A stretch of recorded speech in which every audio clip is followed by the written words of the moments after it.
Hello, everyone. Good evening.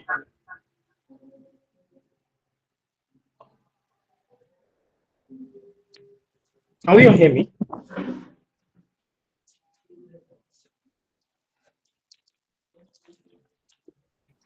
Yeah, you can believe me.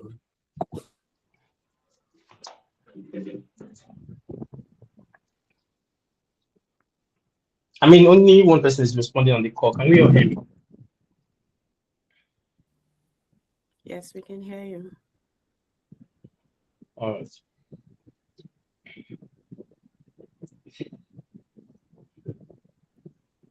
First,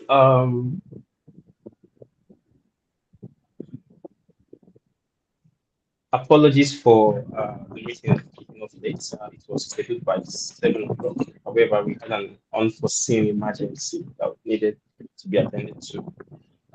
We are all here now, and the meeting is going to start right away.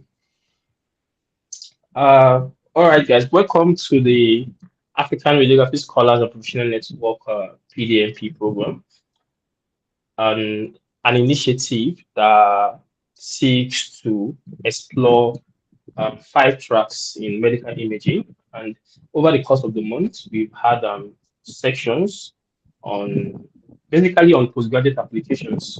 And this is our first section on the global mobility track. Tonight with us, because we're already late, we have our speaker, Mrs. Rabiat Mohammed.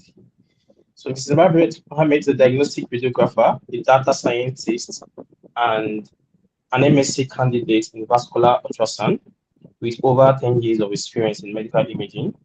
She's passionate about mentoring radiographers, supporting career development, and promoting global opportunities within the profession. Her work also explores the integration of AI and data science in healthcare. Ladies and gentlemen, join me as we welcome our speaker for tonight, uh, Rabiat Mohammed. Ma, the floor is yours.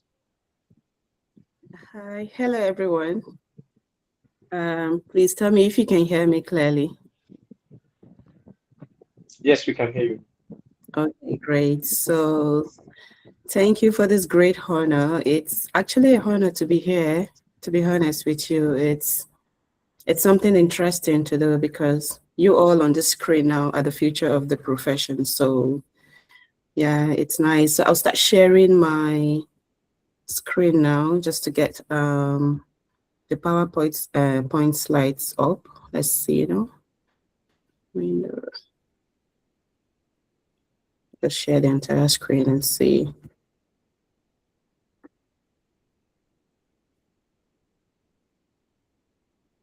Okay, let's see. Slideshow.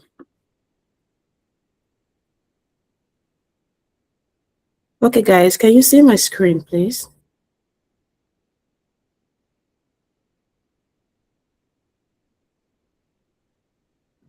I can see your screen. Okay, that's perfect. Sorry, now I'm just trying to minimize this away from the screen.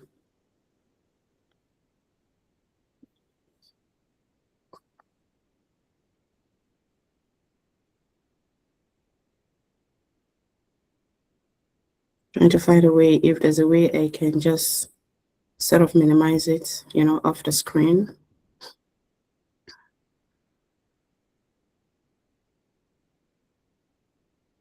Okay, sorry, now I'm back here again. Show my screen anyway. Okay, so I'm not seeing anybody right now, but please, I think it's the way I did it. But please, if you can hear me along the line, just let me know, okay? My name here is Rabiat Mohammed, and like the moderator has spoken, I'm a diagnostic radiographer. I've been practicing for over 10 years now. I moved to Ireland in 2021, so I wouldn't say I've spent a lot of years here yet, but yeah, I'm pretty new here. But then again, mentorship is something that we all have to incorporate in our daily lives, let the opportunity, bring it out, and let every other person have this opportunity to grow in their career, okay? So today we'll be talking about navigating the CORU pathway for radiographers, a step-by-step guide. Okay, this is just a summary, okay, of the whole section. At the end of the slides, there are links that I've included so that you can go further and dive deeper into that. So now the section overview, we would be talking about introduction to CORU, like what is CORU itself. We talk about step-by-step application process, requirements and timelines, common challenges, the cost it will entail, the job prospects of this process, transition to practice in Ireland, and tips for success. So these are the things we will be covering today. But then again, it's just going to be like summary. Okay. Now, coming to this one now, what is CORU? CORU itself, it's a regulatory body that regulates the health and social care professionals, okay? Now, in these regards, we are internationally trained, so meaning that we are practicing outside Ireland. So that's why the whole of the slides will be talking about those of us practicing outside of Ireland. And of what use is CORU to us? There are two of it, which is to recognize our international qualifications. That is to say that our qualifications that we've obtained outside of Ireland is equal to the standard of care in Ireland. And secondly, to register us, to like kind of license us into practicing in Ireland as a radiographer, okay? Okay, so who are the people that need CORU?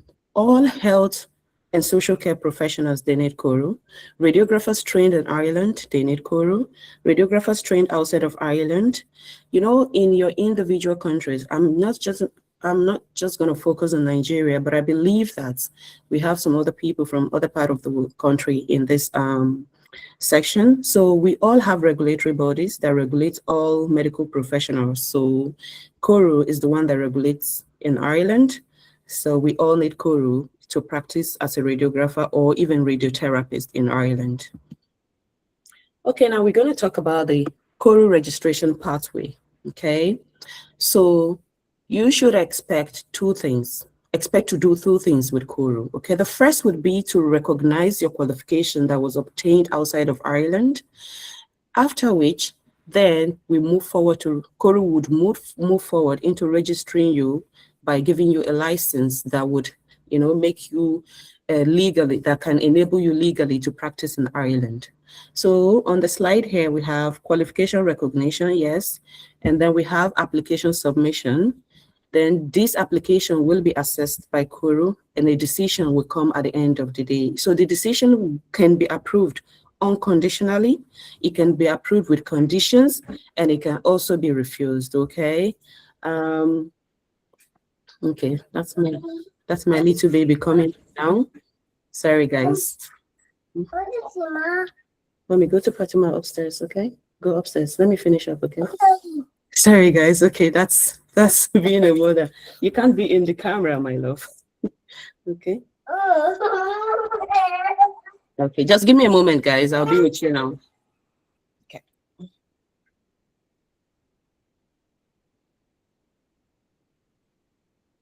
Mohammed? Mohammed? What can I do downstairs? I'm in class for God's sake.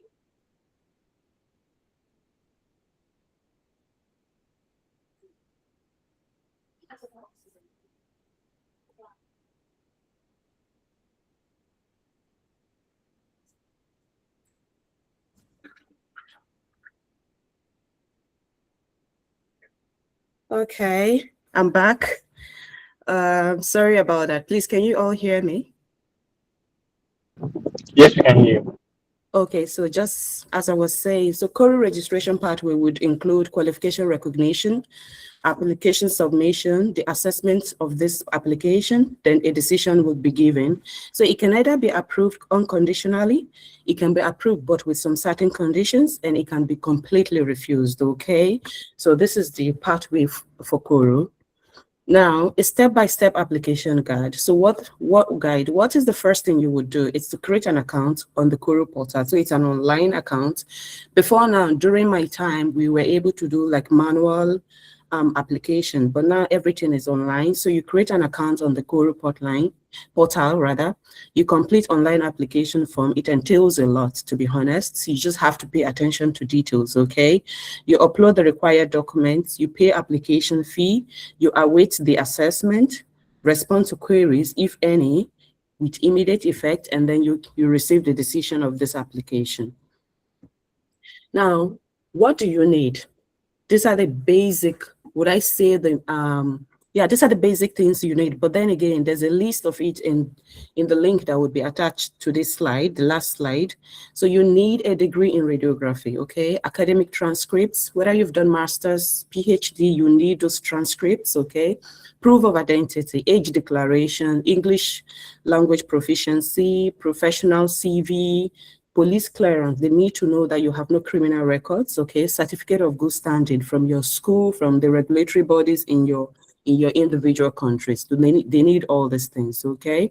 And all these documents will have to be certified by a solicitor to say, because you're sending sort of a copy, not the originals to them. So they need to be certified by a solicitor to say that these copies are kind of copies of originals, so no, yeah. Now, what are the tips, okay, for documentation? You have to ensure all documents are certified copies, clearly scanned, okay, translated if not in English, match names across all documents. These are things that bring, delays in application decision. Avoid incomplete submissions, okay? So these are the tips you have to put at the tip of your fingers. Now, what the assessment outcomes, that is, after you must have submitted an application online, the outcome from that would be that you are fully registered, you're recognized, and then CORU tells you, oh, you can now proceed to registering to be, counted among radiographers in Ireland. So, which means you'll be ready to practice. You can apply for jobs from outside of Ireland, and then you're ready to practice. Or CORU would come back with a decision that says that you need to compensate for your qualification so that it can equal the standard of care in Ireland. And there are two ways to do that. They could come back and tell you that you have to take an aptitude test for them to be sure that, for you to prove that you know what you're doing, or you kind of amount to the qualification you've submitted, or they tell you that you need an adaptation period. Now, adaptation period is like clinical posting. So they look at a specific, like all through your application, they're going to look at it at every unit of radiography. That is, be it ultrasound, be it general x-rays, mammography, all of that. So if they see a gap, they're going to tell you, okay, in mammography, your experience was lesser than what is required. Okay, we need an adaptation period in mammography for 2 weeks. Now, this has to be done in Ireland, and you have to sort it out yourself. So CORU would not look for a hospital for you to come and do this adaptation. They would tell you you have to sort that out yourself. And it has to be supervised practice. That is, you need a supervisor to sign to CORU that you've actually done this 2 weeks in that specific unit, and then that's it. So, or they completely refuse your application. But then again, they'll write you to tell you these are the reasons why they've refused the application, and you have the options to reapply after addressing those gaps, okay, in the future. So you don't just rush into reapplying. You have to take your time to look at that. You can actually, what's that word called? I'm trying to remember the word now. It's escaping. But you can actually like write back to CORU and say, okay, why did you refuse it? That document that you said are kind of lacking, I have submitted. You attach all those things, and yes. So you don't just rush to reapply. You have to sit down, address the gaps that has been noted by CORU before you apply, because it entails a lot of money. Your money will not be refunded, okay? So you need to take your time to do these things. So what are the timelines? I'm sure all of you would be asking, what are the timelines? Okay, there are no specific timelines. It depends on how good your application is, how complete your application is, okay? How detailed your application is. So it can take between 3 to 6 months on an average, okay? Now, delays may occur due to missing documents, mismatch in names, in the documents, verification processes, and a lot of things. But the very best thing to do is to apply early, so that all this during the assessment, whatever is lacking, it gives you time to be able to kind of fill in the gaps, okay? So just make sure that your application is, is complete before submission, and then it's well detailed. Now, a lot of you will be wondering, what is the cost involved? Okay, for the initial application, when I did mine, we did the recognition first, so we paid 400 euros. And then after which the decision was out, and then they asked us to register, and we paid 100 euros. But in this new age, I think CORU wants you to pay 510 for everything. Okay, so everything 510 initial payment. So it covers your recognition as well as your registration. So recognition is the one where your certificates will be scrutinized to see that it meets the standard of care in Ireland. And then your registration is for them to put your name in the license book, okay? Then subsequently, yearly, you start to pay 100 euros to renew your license. Now, additional costs could also be document certification, because you need letter of good standing from your regulatory bodies in your individual countries. You need the letter of good standing as well from your university. You need letter of English language proficiency for countries that speak and were taught in English. Okay, so you don't necessarily have to do the IELTS or Duolingo. No, as far as you were taught in English as well, and you speak English, you just need a letter of English language proficiency from your university to say that you were taught in English. Okay. Equally, another additional cost would be relocation expenses, okay, which comes later, like in the future, sort of. What are the common challenges you can encounter in this application process? We have incomplete documentation, okay? Once your document is incomplete, just have it in your mind that CORU is going to reject that application, or better still, they might send you an email to say, okay, these documents are missing, so you just have a limited number of days to provide those documents back. So you have qualification mismatch. If you say in section 1 that this, that, you have to follow it all through the sections, okay? You have to pay attention to details. You don't have to cut out a section that was already mentioned in section 1 out of section 2. Do you understand? Because these guys, they scrutinize very well. Of course, they have to. It's medical care we're talking about. We're handling patient life. We're handling radiation, okay? So delays in verification, that can come from CORU itself. Maybe unforeseen circumstances, communication gaps. Perhaps CORU wrote to you and then it went to your spam. You didn't see it quickly. All those things can occur, and these are common challenges that can happen. But how do you avoid these challenges? Double check your submissions. Before you submit anything, double check it. If you like, you can give it to a second person to help you look through this document. Do you think there's anything missing? Double check it. Follow CORU's guidelines and strictly, and tick your boxes. Okay, this is what CORU has asked of me. Okay, have I done that? You tick your boxes, okay? So you have to document your whole process and just pay attention to details. Then respond promptly to CORU emails. Check your spams, refresh your emails and all of that. Now, one other thing would be jobs prospects, okay? So after going through this tedious process, what are the job prospects? At the moment, there are high demands for radiographers, okay? The only reason you might hear 1 or 2 complaints from specifically Nigerian radiographers would be that because not just Nigerians are applying for this job all over the world. So the competitions are very high, okay? But then again, there are high demands for radiographers. Now, the radiographic cadre in Ireland would be basic radiographers, senior radiographers, clinical specialist radiographers, radiography service manager, 1, 2, 3, and thereabout. To be a basic is just like graduate radiographer. So even if you've practiced for 10 years, for 15 years, you can still apply for those jobs, because all you need is, okay, you need a job that can bring you into Ireland, okay? So regardless whether it's basic or thereabouts, you get it. And then once you come in, you see yourself aiming to, apply for other jobs that are, of higher position. And then to be able to be a senior radiographer in Ireland, you must have practiced for nothing less than 3 years, okay? That goes for I think clinical specialist would be 6 years, and radiography service manager, I'm not so sure, but I think the gaps are kind of 3 years and thereabouts. Okay, so don't just say, oh, I've practiced for 20 years, I've practiced for 15 years, I cannot apply for basic radiographer job. No, don't just sit there and expecting to apply to jump to radiography service manager or clinical specialist.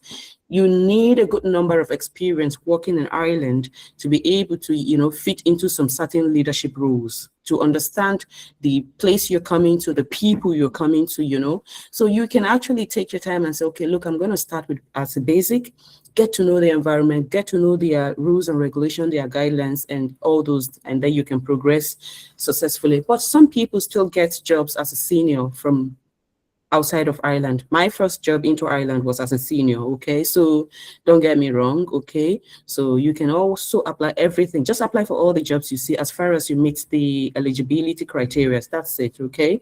But don't limit yourself to just senior roles, okay? Now, the opportunities will be in public sector called HSE, Health Service Executive, or in private hospitals. Now, we have specialization areas. You could, when you come into Ireland, it might take you time. Perhaps maybe there's a queue in your hospital, but then you put your name down for a specific modality that you really want to train in. And they are very good with training radiographers, like unless you don't want to go to school, but they are very good. They'll train you, they'll pay for it. You just get to work for them for some certain number of years, being that they paid for your studies. You can specialize in CT, MRI, ultrasound, nuclear med, PACS. PACS is a picture archiving and communication system, just more of like data analysis and medical imaging, okay? Even radiation protection, you can specialize in all those, okay? And there's a lot of career progression opportunities. You can't necessarily say, okay, when I come to Ireland, I'll become a radiographer for the rest of my life. No, you can actually diversify. You can go into other things, because as far as you're ready to study, if you're ready and happy to study, you can go into different things, okay? So there is a lot of career progression opportunities in Ireland. Now, transition to practice. Definitely, there would be kind of challenges transiting from what you know to what you don't know. That is what everybody has to go through, regardless of how fast you think you learn or how slow you think you learn. There must be that challenges, that transitional phase of your life, okay? So what are those things? Workplace culture adjustments. The practices in Ireland somewhat different from the practices in Nigeria or in Ghana or in Tanzania. So when you come in, you have to unlearn what you've learned in your home countries. And then you have to gently but swiftly dive into the practice, the workplace culture in Ireland, okay? Now, there are what we call clinical protocols and standards in every hospitals. You must adhere strictly to those standards. Those clinical protocols are being put in place by a good number of people in a committee, so you must adhere to that. Doing anything outside of the clinical protocols will certainly put you in trouble. And if a case of litigation comes, as far as you did not adhere to the protocols, you are on your own. But if you did, then you have a backup, you have a reference to say, oh, this is what my department says to do, and that is what I did. So you just have to pay attention to details. You have to adhere to clinical protocols and standards. You just have to, unlearn what you've learned before and kind of be open to learning new things. And Ireland take continuous professional development very serious, okay? Time to time, there would be webinars, there would be, launch talks on some certain modalities, some certain part of the body. Just be open to learning new things. Be open to updating what you've learned, okay? So all these small talks, all these webinars, all these sections are very essential for you, okay? Because the world is evolving, okay? Technology is evolving. The practice, standard of care is changing day by day. So if you don't partake in this continuous professional development, you're going to be left behind. When every other person is kind of progressing, you'll be left behind. Nobody's going to drag you up. You have to drag yourself up, okay? But then again, once you come into Ireland, you need what we call support systems. Okay, it's not easy to just land in a place where you know nobody and trying to navigate through every now and then. Once you come into, you might not know anybody if you come to Ireland, but once you come, you might get to know, make friends, get to know one or two persons, ask questions. Where you're confused, ask questions. Always ask questions. Okay, that just helps you. You don't have to like, oh, I'll figure it myself. No, be opening. Like, I mean, be open to learning, be open to be teachable, ask questions. Oh, I'm sorry. This is how I know how to do things. But ask questions, like be open to learning, be teachable. Let them see that, oh, this one, you can teach this person, okay, even regardless of your number of years of practice, okay? Now, the support systems can be your colleagues, depending on your interpersonal relationship with them. And it could be your professional networks, like on LinkedIn, you're following them and all that, or people that's from your countries that are already here in Ireland, okay? Now, we're going to talk about relocation and settling in. So the first thing would be accommodation challenges. It's the first thing, and it hits everybody. Believe me, it hits everybody. Now, I just remembered, now there's a slide that I didn't add to this, but I can maybe say it out. Since the section is recorded, you can revisit it, okay? Now you have to, when you're relocating to Ireland, you have to look at cost of living, okay? You have to look at all those things. For those that have families, that's the slide now that I kind of omitted. For those that have families, you have to look at children, you have to look at all these things. What are the benefits?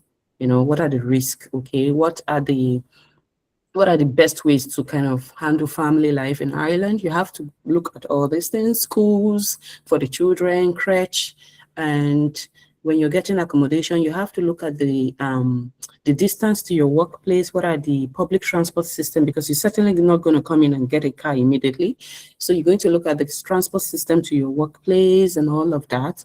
So once you come in, you get an accommodation, and you're going to have to register for what we call PPS number. Without PPS number, you cannot work in Ireland. You cannot do anything in Ireland. PPS number is just like NIN for Nigerians. It's like a personal number, okay? So you use it in everything in Ireland. Then you need a bank account, where your salary will be paid into. And without a PPS number, you can't get a bank account, okay? So all these things work hand in hand. Then you need community support is key. Now, community support is more of like when I tell you, ask questions, okay? Don't be shy, okay? Don't be shy to ask questions. Oh, I've got a job interview. Please, can you put me through? Fine.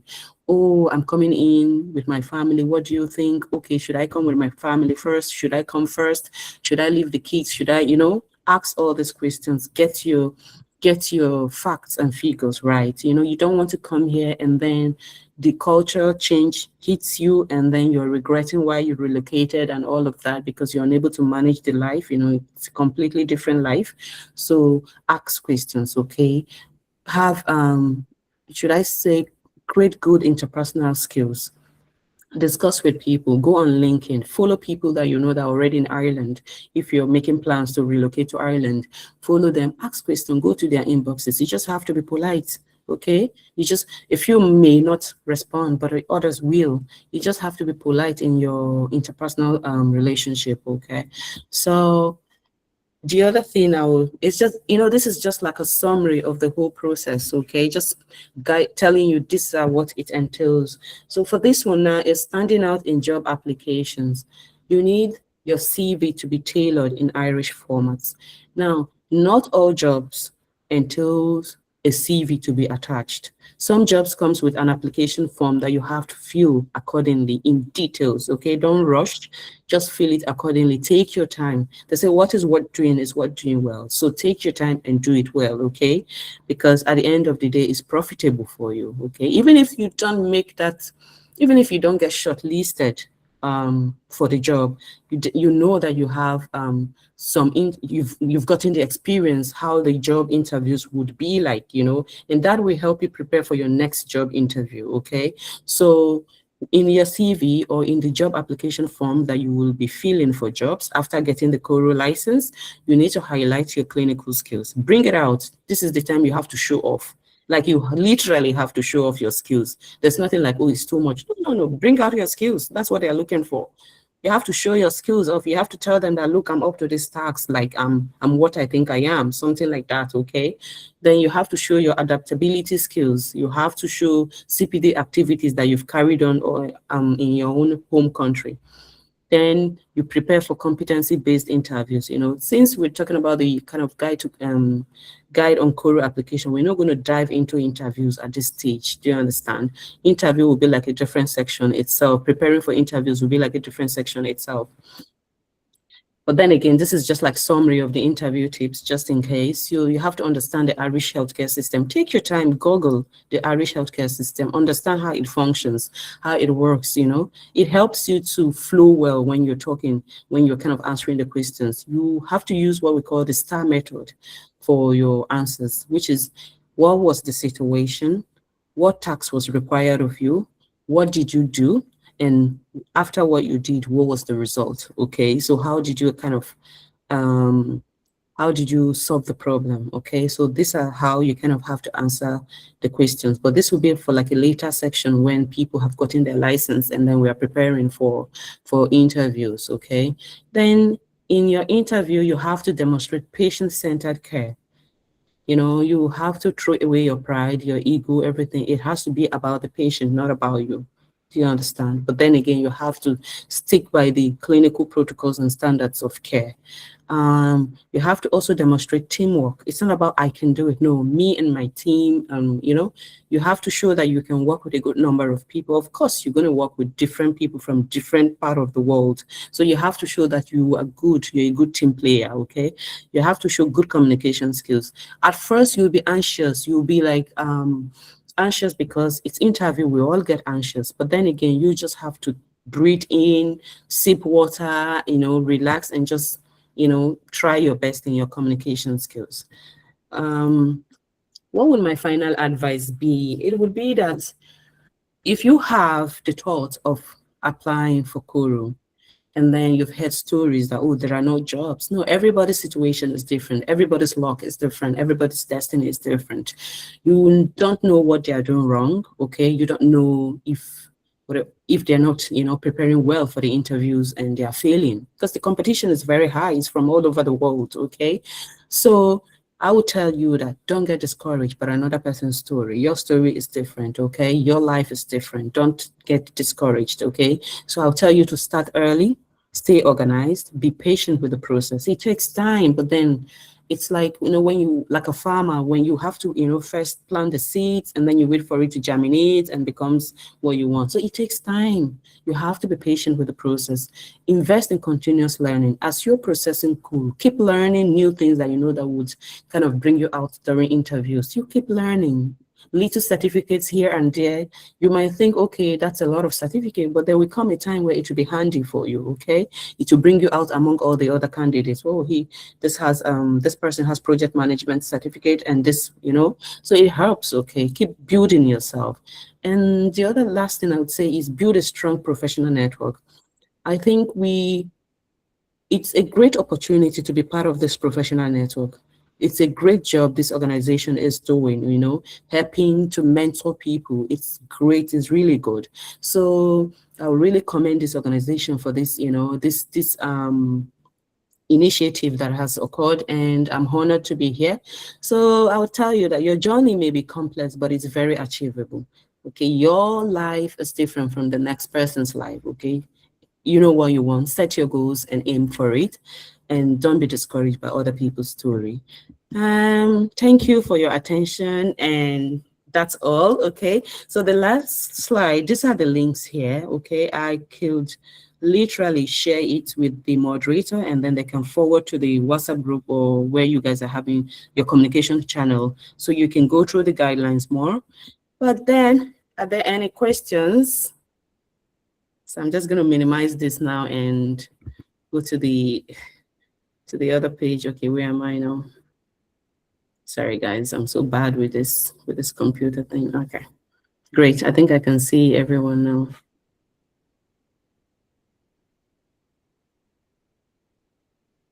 Okay, I think some questions. You can actually put your questions in the group, like in the chats, okay? And I'll read them and sort of respond to them, okay? So I'm going to stop presenting now and start answering questions, okay, guys?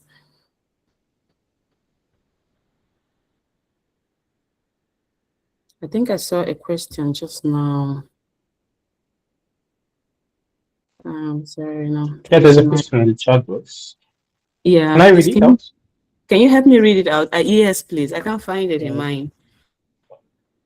Okay. From Emmanuel, he's asking, how can we search for jobs apart from checking through LinkedIn? Okay. So you can search for public service jobs on what we call HSC websites, Health Service Executive website. That's where you get jobs posted for the public service. And then you can search also for jobs in individual hospitals, like the website of individual hospitals. It mustn't necessarily be on LinkedIn.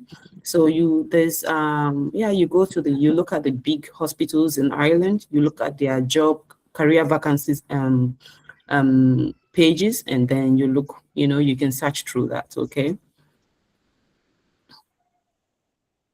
All right. So there's another question from Stanley. He's asking, is there a different route for radiotherapist? Okay, so I was supposed to include a slide about that. No, it's the same thing. Obviously, like absolutely the same thing. It's just that the document that will be required of a radiographer will definitely be different from that of a radiotherapist, but the whole process is the same thing, okay?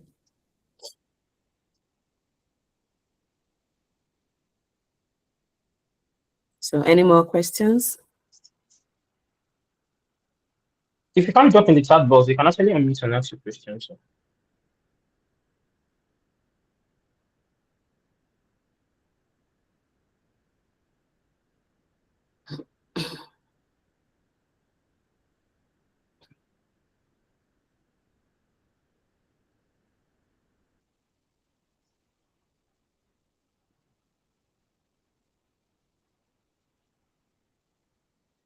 All right. So this person has Mhm. also there's no other question.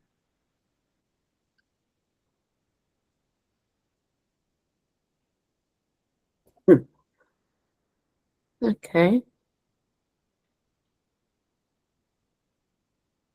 Okay, Stanley. Good evening, ma. Thank you so much. I want to thank you so much for bringing out your time to guide us through the step-by-step guide on getting our CORU certificate or registering CORU. So you have answered my question concerning the radiotherapy because currently I am doing my PGD in radiotherapy. So which Okay. I've already with Model 3. So it's almost close. I almost I've just almost ending my program or something like that. So that's why I was asking about the route for radiotherapy. But your answer was very clear. Thank you. Oh, Thank you for your time. So, thanks, Stanley. That's very good. There are actually a lot of radiotherapist job out here because not everybody's interested in that part of medical imaging. So you're on the right track. Okay. I wish you all the best.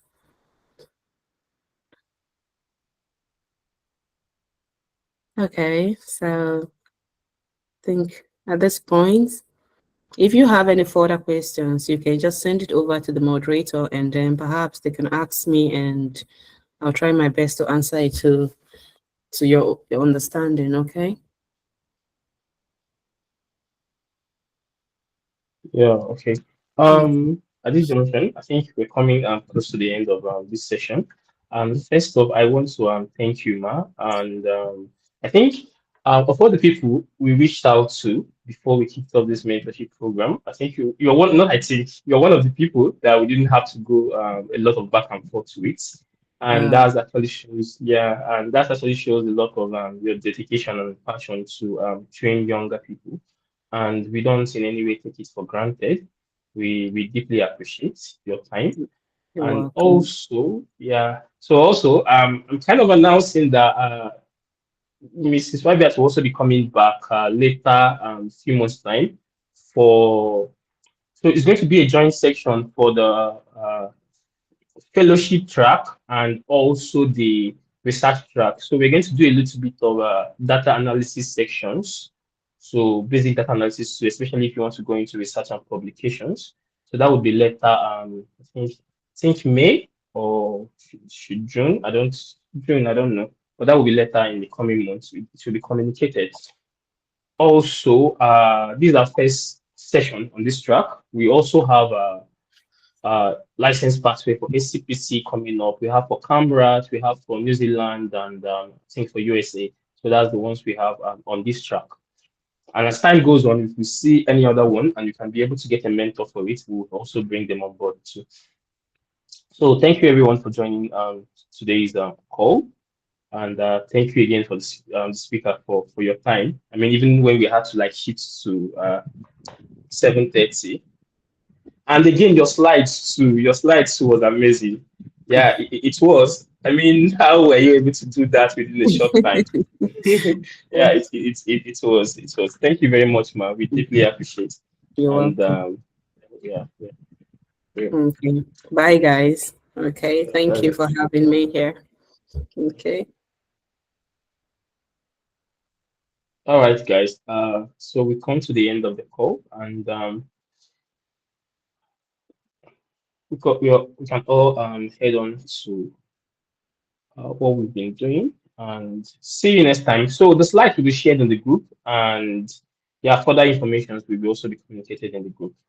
So if you're in this call and you're not in the group, I mean, I can see names here that are not familiar. You could always reach out to any of the admins, and we'll take it from there. Yeah, thank you very much, everyone.